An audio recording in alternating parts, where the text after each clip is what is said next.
함께 손을 드시고 기도하겠습니다. 주님, 제가 성령님에 대해 가르칠 때 주님의 도움이 필요합니다. 복되신 성령님, 이 중요한 말씀을 사람들이 잘 이해할 수 있도록 도와주옵소서. 예수님의 이름으로 함께 기도합니다. 아멘, 아멘. 먼저 무엇이 제자들로 하여금 성령님을 받을 수 있도록 하였나요? 하나님 보시기에 무엇이 제자들로 하여금 합당한 그릇이 되게 하였을까요? 즉, 어떻게 제자들이 하나님의 성령님을 받을 수 있는 그릇이 될 수 있었을까요? 첫 번째를 말씀드리겠습니다. 카메라를 측면이 아니라 정면으로 해주시길 바랍니다. 정면을 보고 이야기하겠습니다. 첫 번째를 말씀드리겠습니다. 이것을 설명하고 또 이해하는 것이 어려울 수 있기 때문에 천천히 말씀드리도록 하겠습니다. 이 모든 일은 제자들에게 일어났던 일들은 우리에게도 아마도 일어났을 것입니다. 첫 번째, 바로 제자들은 예수님을 향한 강한 애착이 있었습니다. 예수님께 깊게 붙어 있었습니다. 성령님이 오시기 전에 그들은 이미 예수님께 가까이 붙어 있고 또 강한 애착을 가지고 있던 자들입니다. 제자들은 이미 예수님께 강한 애착을 갖고 있었고 또 예수님과 함께 가까이 있었습니다. 제자들은 그들의 구원 이전에도 예수님과 개인적인, 인격적인 관계를 이미 발달시키고 만들어내고 있었습니다. 이것은 우리 스스로 꼭 반드시 경험해야 하는 아주 중요한 것이라고 생각합니다. 이제 우리가 생각해 볼 것이 있습니다. 만약 우리가 제자들이 예수님을 향해 가졌던 그 친밀함을 발전시키고 만들어낸다면 이미 구원받은 우리가 그 제자들이 가졌던 예수님을 향한 친밀함을 우리가 가지게 된다면 우리에게 어떤 일이 일어나겠습니까? 그들은 그 예수님과의 친밀함을 그들의 구원 전에도 이미 발달시켰습니다. 제자들은 그들의 구원 전에도 예수님께 강한 애착을 갖고 붙어 있었습니다.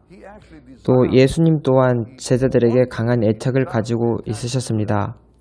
예수님은 그 강한 애착을 제자들을 향해 가지시기를 사실 간절히 원하고 계셨습니다.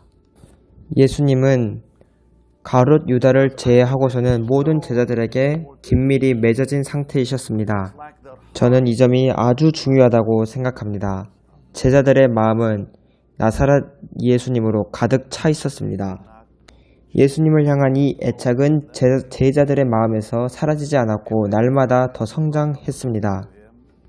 그 관계 속에서 제자들이 날마다 예수님과 함께 경험했던 것은 그 애착을 더 증가시켰습니다.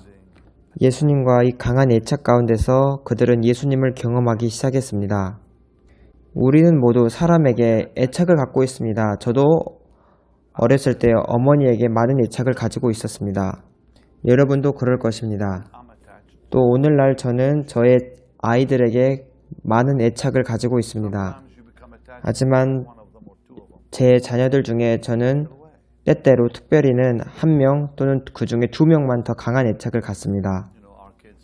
우리는 왜 그런지 설명할 수는 없습니다.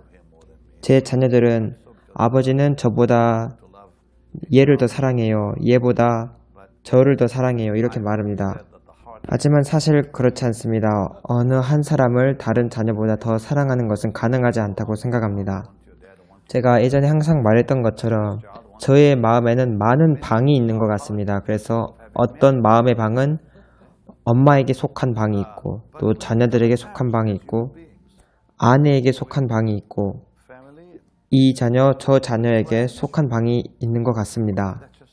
이와 같이 우리는 사람으로서 사람에게 애착을 갖게 됩니다. 부모님에게도 또 친구들에게도 애착을 갖습니다. 이것이 우리가 만들어진 그 자체입니다. 제자들은 나사렛 예수님께 애착을 갖도록 선택했습니다. 이것이 우리 모두가 오늘날 시작할 수 있는 어떤 것이라고 생각합니다. 어떻게 그러면 우리가 예수님과 더 가까이 붙어 있고 애착을 가질 수 있을까요? 제자들이 한 것처럼 하면 됩니다. 예수님과 함께 시간을 많이 보내면 됩니다. 그들은 날마다 예수님과 함께 지냈습니다. 제가 최근에 이런 성경 말씀을 읽었습니다. 예수님은 해가 뜨기 전에 잠에서 일어나셨습니다. 그리고 해가 다 뜨고 나서 모든 제자들이 와서 예수님을 찾았습니다. 예수님은 홀로 있고 싶으셨지만 제자들은 예수님께 너무 붙어 있었습니다. 애착을 갖고 있었습니다. 저는 오늘 아침에 베드로가 예수님을 부인하는 장면을 읽었습니다. 베드로는 예수님께 너무 강한 애착을 갖고 있어서 나중에 그는 울고 맙니다. 그가 예수님을 부인한 후에 그는 심하게 웁니다. 베드로가 저는 이 사람에 대해 잘 모릅니다. 이렇게 예수님을 부인할 때 예수님은 돌아보셔서 베드로를 봅니다. 또 베드로도 예수님을 바라보게 됩니다.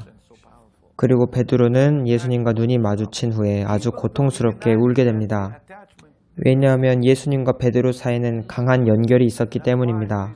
베드로가 예수님을 부인한 후에도 그 예수님을 향한 애착은 사라지지 않았습니다. 이 때문에 예수님께서는 베드로가 자신을 부인한 것에 대해 책망하지 않으신 것입니다. 사울과 하나님 사이에는 그 애착이 없었습니다. 하지만 다윗과 하나님 사이에는 그 애착이 있었습니다. 다윗이 주님과 그 애착을 갖고 있었기 때문에 나단 선지자가 와서 당신이 죄송하다고 말하기 전에 하나님은 이미 당신을 용서하셨습니다. 이렇게 말한 이유입니다. 하지만 사울은 그 애착이 없었습니다. 하나님께서 그를 버리셨습니다. 모세와 하나님이 가졌던 그 애착을 보겠습니다. 하나님께서 매우 화가 나셔서 이스라엘을 멸망시키려 하셨을 때 하나님과 가까운 모세는 하나님 그렇게 하시면 안 됩니다. 이렇게 말했습니다. 주님 제 말을 들어보세요. 주님은 그렇게 하시면 안 됩니다. 이렇게 강한 애착이 있기에 모세는 하나님께 이렇게 말할 수 있었던 것입니다. 예전에 저의 스텝이었던 켄트 매톡스라는 분이 있습니다. 지금도 저는 그분과 가깝습니다. 저는 그분과 강한 애착을 가지고 있었습니다. 제가 예전에 올랜도에 목회하고 있을 때 아주 화가 많이 난 때가 있었습니다. 제가 살아있는 동안 그 일을 절대 잊을 수 없을 것입니다. 저의 멤버 중에 사역 멤버 중에 전화 업무를 담당하는 스텝이 있었습니다. 그때 그 사역 멤버 중 그 전화 업무를 담당하는 사람이 일 처리를 잘못하여 많은 저희 사역에 문제가 생기게 되었습니다. 그래서 저는 그 사람에게 화가 매우 많이 났습니다. 그때 저는 어린 나이였고 지금은 예전보다 더 성숙해져 있습니다. 지금은 더 부드러운 사람이 되었습니다. 저는 그 당시 화가 너무 많이 나서 그 일 처리를 잘못한 그 멤버들에게 정말 크게 화를 낼 생각이었습니다. 그러자 그 켄트 매톡스라는 저의 친한 사역 멤버가 저를 붙잡더니 제 삶에서 아무도 행하지 않는 일을 저에게 행한 것이었습니다. 그분이 저에게 어떻게 했는지 제가 시범을 보여드리겠습니다. 그가 제 팔을 꼭 붙잡고 당신은 지금 이 상태로 어디든지 가면 안 됩니다. 이렇게 말했습니다. 그래서 저는 속으로 당신이 뭔데 왜 어디든 가지 말라고 말하는 것인가 이렇게 생각했습니다. 그 친구가 말하기를 만약 당신이 이 상태로 멤버들에게서 화를 낸다면 당신은 평생 동안 이 일을 후회하게 될 것입니다. 이렇게 저에게 말했습니다. 그분은 저에게 이 멤버들은 하나님의 사람들이고 당신이 화내면 이 멤버들은 왜 화내는지 이해하지 못할 것입니다. 너무 목사님은 화가 많이 나 있으십니다. 지금 누구에게든지 가서 누구를 꾸짖을 때가 아닌 것 같습니다. 맞습니다. 그 사람이 옳았습니다. 아무도 이런 애착이 없으면 이런 담대함은 나오지 않습니다. 이분은 저에게 아주 가까운 사람이었기 때문에 이러한 담대함을 가지고 저에게 말할 수 있었던 것입니다. 나중에 그분이 말하기를 자기도 위험을 감수하고 제가 그 조언을 받아들일지 안 받아들일지 확신하지 못한 상태에서 이 말을 했다고 합니다. 저는 하지만 바로 침착하고 차분해져서 네 알겠습니다. 다시 돌아가겠습니다 라고 말하게 되었습니다.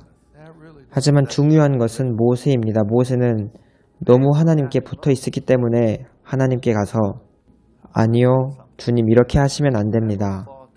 만약 이스라엘을 멸망시키면 애굽인들이 무엇이라 말하겠습니까? 이렇게 말했던 것입니다. 하나님은 모세의 말을 들으셨습니다. 그것은 하나님과 모세 사이에 아주 진정한 애착이 있었다는 것을 보여줍니다. 이것이 하나님과의 관계이고 또 하나님과의 친밀함이었습니다. 여러분들이 전에 생각해보지 않았던 방식으로 이야기를 해보겠습니다. 왜 베드로가 예수님께 항변을 했을까요? 누가 베드로에게 주님 십자가 지시면 안 됩니다. 이런 말을 할 수 있는 권리를 주었을까요? 이 말을 하자 예수님은 그를 꾸짖었습니다. 사탄아 물러가라. 한면으로 보면 베드로는 그때 정말 정신이 나가 있었습니다. 한편으로 보면 베드로는 잘못했습니다. 그리고 우리 중 아무도 주님이 우리를 향해 사탄이라고 부르는 것을 원하지 않습니다.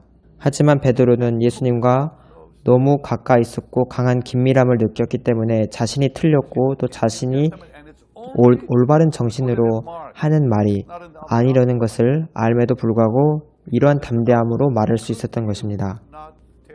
예수님의 그 공생의 기간 동안 베드로가 얼마나 예수님께 붙어 있었는지, 얼마나 강한 애착을 가지고 있었는지 알아보십시오. 또 예수님도 베드로를 향해 강한 애착을 가지고 있으셨습니다. 다른 복음서에는 없지만 마가복음을 보면 예수님께서 베드로에게 시몬아 자느냐 내가 1시간도 깨어있을 수 없더냐 이렇게 직접 이름을 부르셔서 베드로에게 말씀하셨습니다. 예수님께서 기도에 도움이 필요하실 때 그는 베드로에게 집중하셨습니다. 예수님은 베드로를 부르셨습니다. 예수님은 아주 고통스러운 순간에 베드로를 부르시고 찾으셨습니다.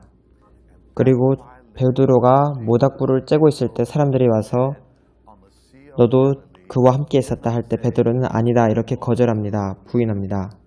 나는 그 사람을 몰라 이렇게 말하지만 베드로의 마음은 자신이 그 말을 했을 때 아주 심한 고통을 느꼈을 겁니다. 그래서 예수님이 부활하시고 죽으시고 부활하신 후 갈릴리에서 베드로를 보실 때 나쁜 사람아 이렇게 꾸짖지 않으셨습니다. 무엇이라 하셨습니까? 내가 나를 사랑하느냐 이렇게 물어보셨습니다. 시몬아 나를 사랑하느냐 이것이 예수님이 말한 모든 것입니다. 이 둘 사이의 그 긴밀한 연결이 보이십니까? 날 사랑하느냐? 예수님과 베드로는 아주 강한 연결이 있었습니다. 베드로뿐 아니라 다른 제자들 그리고 그 복음서에서 12제자가 아닌 사람들 중에서도 예수님과 강한 애착을 가진 사람이 있었습니다. 예를 들어 마가가 있습니다. 마가는 맨몸으로 도망친 사람으로 우리가 여길 수 있습니다. 마가도 주님을 너무 사랑했습니다. 그래서 그가 예수님이 체포되셨다는 말을 들었을 때 바로 그 침대에서 일어나 옷도 입지 않고 그냥 이불만 두르고 바로 예수님을 따르러 간 것입니다. 강한 애착이 있었습니다. 그리고 그 성경에 이름이 나오지 않은 사람들, 또 서신서에서나 등장하는 이름만 나오는 그런 사람들도 예수님과 강한 애착이 있었을 것입니다. 이 제자들과 사도들은 예수님과 강한 긴밀함이 있었고 애착이 있었기 때문에 그들이 성령님의 충만함을 받을 수 있는 사람이 될 수 있었던 것입니다. 예수님과 함께 가지고 있는 그 사랑과 애착이 그들로 하여금 성령의 충만함을 받을 수 있도록 준비시켰던 것입니다. 우리는 오늘날 성령 충만에 받는 방법에 대해 새로운 말들을 듣습니다. 기도를 더 많이 하거나 또는 더 빠르게 하라거나 저는 그것이 아니라 예수님과 더 함께 시간을 보내고 더 붙어 있으라고 말씀드리고 싶습니다. 예수님께 강한 애착을 가지시기를 바랍니다. 그러면 주님께서는 당신을 그 성령의 충만함으로 채우실 것입니다. 매일. 여러분이 구하지 않는 상태에서도 성령의 충만함으로 채우실 것입니다. 그들은 예수님께 완전히 사로잡히고 가득 예수님으로 채워져 있었습니다. 예수님께서 그들의 마음을 점유하셨습니다. 밤낮으로 말입니다. 이제 두 번째입니다. 아주 중요합니다. 예수님을 향한 그 사랑과 애착이 있었기 때문에 그들은 모든 것을 버리고 예수님을 따를 수 있었습니다. 누가복음 14장 33절을 보면 이와 같이 너희 중에 누구든지 자기의 모든 소유를 버리지 아니하면 능히 내 제자가 되지 못하리라 이렇게 말씀이 있습니다. 제가 예전에 프랭클린 그레이엄 목사님이 미국 리버티 대학교에서 말씀하는 것을 들었습니다. 프랭클린 그레이엄 목사님이 학생들에게 말씀하는 걸 듣고 저는 매우 감동을 받았습니다. 그는 베드로와 제자들이 밤새도록 그물을 쳤는데도 물고기를 잡지 못한 그 이야기를 하셨습니다. 그러자 예수님은 제자들에게 더 깊은 곳에 가서 그물을 내리라 하시고 베드로는 주님의 말씀에 의지하여 하겠습니다. 이렇게 합니다. 그러자 물고기가 너무 많이 잡혀서 배가 가라앉게 되었습니다. 그리고 그들이 해변가에 이제 도착했을 때 프랭클린 그레이엄 목사님은 그들이 모든 것을 버리고 예수님을 따랐다는 그 장면에 집중했습니다. 저는 다 기억하지 못하지만 그 목사님이 하신 말이 아직 기억납니다. 이렇게 말씀하셨습니다. 일반적인 사람들은 예수님 먼저 이 많은 물고기를 다 판 다음에 주님을 따르겠습니다. 여기 엄청 많은 물고기가 있습니다. 우리는 어부이고 이것이 우리 사업입니다. 하지만 제자들은 자신의 사업을 조금도 생각하지 않았습니다. 그들은 얼마나 많은 물고기가 있든지 신경 쓰지 않고 예수님을 따라갑니다. 이런 이야기를 해주신 프랭클린 그레이엄 목사님께 감사합니다. 제가 이 말을 듣고 맞아, 이 말이 맞아 이렇게 생각했습니다. 그리고 바로 저는 성경을 펴서 그 장면을 찾아보았습니다. 제가 지금까지 많이 읽었지만 이 점에 대해 깊게 생각해 보지 못했습니다. 제자들은 모든 배와 모든 물고기들을 버렸습니다. 그리고 예수님을 따랐습니다. 여러분이 예수님께 이렇게 붙어있고 애착을 가지고 있지 않으면 이런 일은 할 수 없습니다. 그리고 이 일은 그들이 구원받기 전에 있었던 일입니다. 이제 제 말을 들어주십시오. 우리는 두 가지 세계에 살고 있습니다. 영적인 세계와 자연적인 세계. 우리 중 한 명도 빠짐없이 모두 동시에 이 두 세계를 살아갑니다. 그리고 이 두 가지 세계 중에서 이 세계를 살면서 우리는 이 둘 사이에 직접적인 충돌이 일어나는 것을 우리는 봅니다. 생각해 보십시오. 두 가지의 세계가 있습니다. 영적인 세계, 자연적인 세계. 그리고 우리는 이 둘 사이에 서 있습니다. 이 영적인 세계와 자연적인 세계는 전쟁, 갈등 상태에 있습니다. 영적인 세계와 육적인 세상적인 세계에서 자연적 세계에서 육에 속한 세계가 우리에게 더 많은 영향력을 끼칩니다. 여러분이 생각하는 그 이상으로 우리에게 강한 영향을 끼칩니다. 이 때문에 예수님께서는 우리에게 세상을 멀리하고 또 거기로부터 빠져나오라고 거기에서 멀어지라고 말씀하신 이유입니다. 이 때문에 우리는 하나님으로부터 하늘의 것을 구하라는 이 명령을 받았습니다. 그리고 우리는 하늘의 마음을 가지고 즉 이 둘 사이에 갈라지지 않고 온전히 하나님의 것을 구하는 그 하늘의 마음을 가지고 하늘의 것을 구하라는 명령을 받았습니다. 우리는 세상에도 속하고 영적인 세계에도 속하는 두 가지 모든 세상에 속하는 마음으로 하늘의 것을 구하면 안 됩니다. 우리의 마음은 주님께만 반드시 속해 있어야 합니다. 우리는 지금 하나는 영적인 세계, 하나는 자연적인 세계에 살면서 이렇게 이 중간에 서 있고 전쟁을 겪고 있습니다. 그리고 예수님께서는 자연적 세계에서 멀어지라고 하셨습니다. 그리고 예수님의 나라, 하늘의 것에 우리의 애정을 두고 그것을 생각하라고 하셨습니다. 여러분의 마음이 갈라지지 않도록 주의하십시오. 하나님께서는 우리에게 말씀을 통해 가르치시고 또 이야기하셨습니다.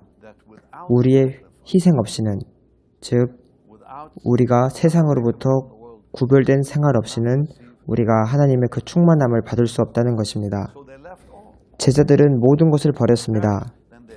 제자들은 예수님과 강하게 붙어 있었기 때문에 세상과 관련된 모든 것을 버리고 예수님을 따랐습니다. 우리가 희생하지 않고서, 즉 세상과 구별되고 세상에서 분리되지 않고서는 그 하나님의 성령님의 충만함을 받을 수 없습니다. 절대로.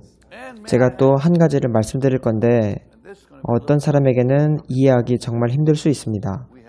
우리는 또 반드시 세속적인 그리스도인들과도 분리되어져야 합니다. 세상뿐 아니라 세상에 속한 그리스도인들과도 분리되어야 합니다. 우리는 세속적 그리스도인들이 우리 주변에 있도록 허락하면 안 됩니다. 왜냐하면 이러한 자들은 우리도 그들처럼 세상으로 데려가기를 원하기 때문입니다. 그들이 종교의 얼굴을 가지고 있고 또 그리스도인이라는 이름을 가지고 있어도 그들은 진짜가 아니기 때문입니다. 진정한 그리스도인들은 하늘, 천국을 상징합니다. 세상을 상징하지 않습니다. 그래서 첫 번째는 제자들은 예수님을 향한 강한 애착이 있었고 예수님을 위해 모든 것을 버렸습니다. 이것이 두 번째고, 세 번째는 그들은 원수가 누구인지 인지하는 자들이었습니다. 저와 여러분에게는 두 가지 원수가 있습니다. 누굽니까? 마귀와 우리의 자아입니다. 마귀는 외부의 적이고 우리의 자아는 내부의 적입니다. 우리 속에 있는 적이 밖에 있는 적보다 더 위험합니다. 제자들은 자신들의 원수가 누구인지 분명히 알았습니다. 제자들은 이렇게 말했습니다. 우리는 두 가지 원수가 있다. 첫 번째는 사탄이라 불리는 마귀와 자아라고 불리는 우리의 육의 사람이다. 그리고 마귀는 외부의 적이고 자아는 내부의 적인데 내부의 적이 더 위험하다. 그래서 세상을 버리고 세상을 떠나면서 자기의 자아를 유지하는 것은 가능한 일입니다. 그래서 나는 세상을 버릴 거야. 나는 세상에 속한 사람이 되지 않을 거야. 세상을 따라가지 않을 거야. 이렇게 말하면서 나는 내 자아는 그대로 놔둘 거야. 내 자아를 유지할 거야. 이렇게 말하는 것은 가능한 일입니다. 우리에게 정말로 통제하고 우리를 지배하려는 것이 무엇인지 여러분은 아십니다. 우리의 자아입니까? 세상입니까? 우리의 자아가 우리를 정말로 통제합니다. 제가 어렸을 때 이스라엘에서 살 때 저희 지역에는 수도원이 있었습니다. 그 수도원에 들어간 사람들은 절대로 세상으로 나오지 않았습니다. 이 사람들은 수도원에 들어가서 정말 세상에 대한 것은 그 어느 것도 원하지 않았습니다. 그러나 이러한 사람들조차 자기의 자아로부터는 자유하지 못했습니다. 저는 어렸을 때 그 수도사들과 함께 성장했습니다. 이 저를 가르치셨던 그 수도사 선생님들은 정말 세상에 대해 그 어떤 것도 관계하고 싶어 하지 않았던 분들입니다. 그들은 프랑스계 가톨릭 수도사였습니다. 저는 어렸을 때 그 프랑스계 가톨릭 신부님들 사이에서 프랑스계 가톨릭 학교를 다니며 성장했기 때문입니다. 그들은 정말로 자아로 충만했던 사람입니다. 제가 여전히 그분들을 기억합니다. 정말 자아로 충만하신 분이었습니다. 그들은 이스라엘에 살았지만 유대교와도 어떠한 관계를 맺고 싶지 않았던 사람이고 세상에 대해서 어떠한 관계도 맺고 싶어 하지 않은 사람들이었습니다. 그들에게는 자동차를 운전하는 것도 죄이고 문명의 기계들을 사용하는 것도 죄입니다. 그래서 그런 사람들은 약 200년 전부터 그런 사막에 들어가서 수도원에 살았습니다. 그러나 그들의 자아는 그들을 떠나지 않았습니다. 그래서 누가 더 위험합니까? 세상입니까? 자아입니까? 그래서 예수님의 제자들은 가장 큰 적이 바로 자기 안에 있는 자아라는 것을 이해했습니다. 그래서 세상을 버리면서 자기의 자아를 죽이지 않는 것은 가능한 일입니다. 이 때문에 예수님께서는 자기의 모든 소유를 버리지 아니하면 능히 내 제자가 되지 못하리라 말씀하신 이유라고 생각합니다. 자기의 모든 소유에는 자아도 들어가 있습니다. 자아를 버리지 않으면 나를 따라올 수 없고 내 제자가 될 수 없다. 제 말씀을 거의 다 마쳤습니다. 저는 정말로 하나님의 복되신 기름 부음을 지금 느끼고 있습니다. 지금 귀하신 하나님의 성도님들이 이 말을 듣고 또 많이 배우고 있기를 저는 원합니다. 누가복음 9장 23절에서 26절입니다. 또 우리에게 이르시되 아무든지 나를 따라오려거든 자기를 부인하고 날마다 제 십자가를 지고 나를 따를 것이니라. 누구든지 제 목숨을 구원하고자 하면 잃을 것이요 누구든지 나를 위하여 제 목숨을 잃으면 구원하리라. 사람이 만일 온 천하를 얻고도 자기를 잃든지 빼앗기든지 하면 무엇이 유익하리요. 이제 예수님은 아주 놀라운 말씀을 하십니다.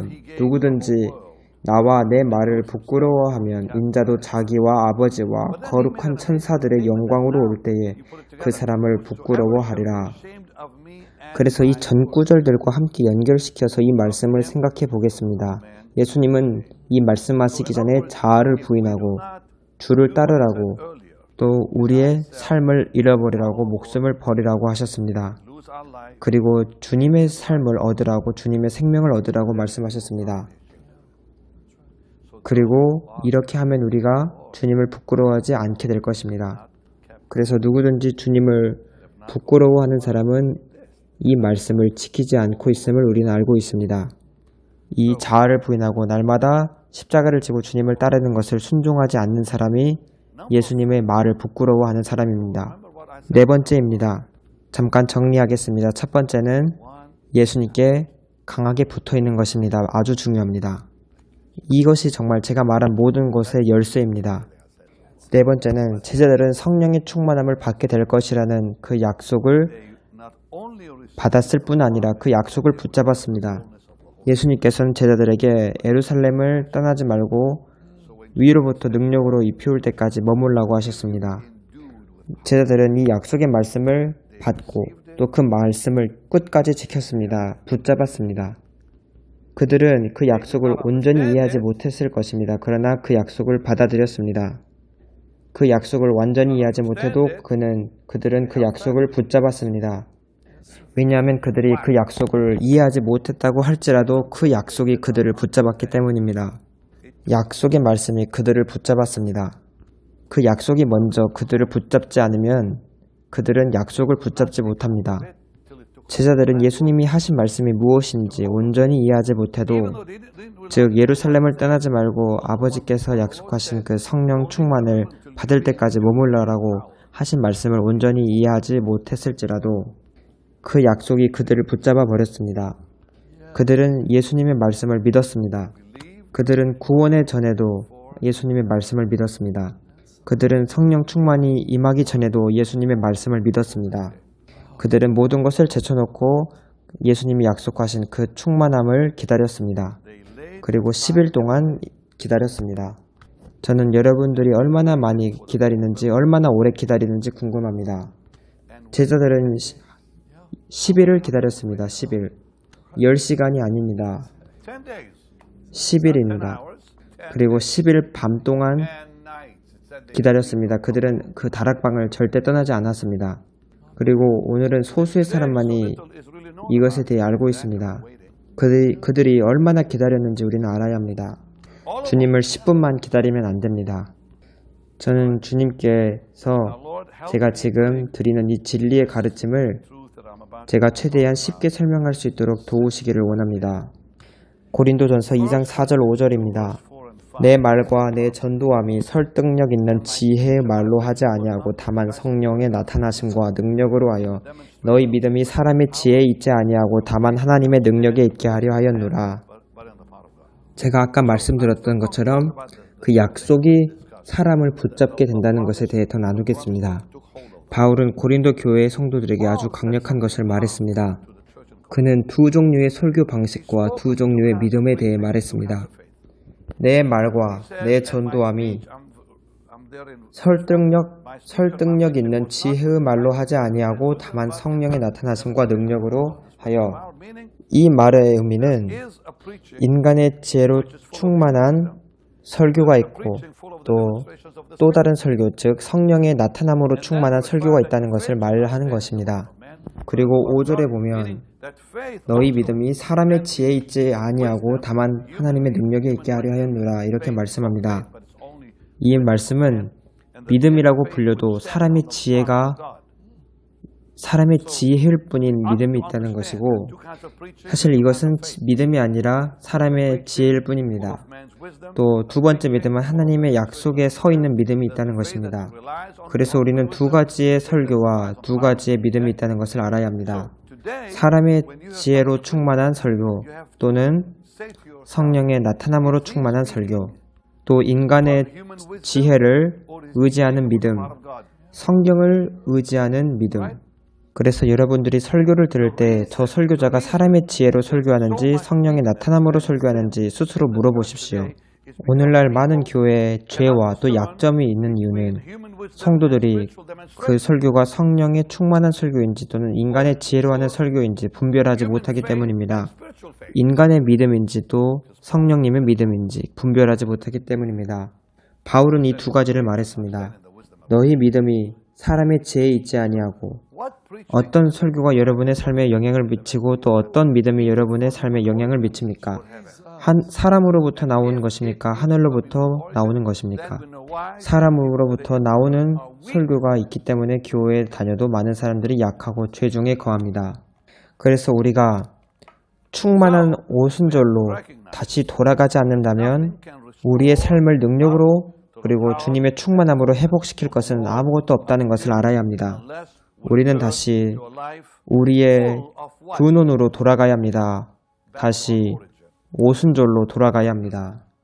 우리가 우리 스스로의 공허함, 우리 스스로의 부족함과 결핍을 느낄수록 우리는 더 오순절의 성령님을 원하게 됩니다. 이 때문에 예수님께서 자기 소유를 버리지 않으면, 모든 소유를 버리지 않으면 주님을 따를 수 없다고 말한 이유입니다. 정말로 문제점은 자아입니다. 성령의 충만함을 발견하지 못하는 이유는 우리 자아 때문입니다.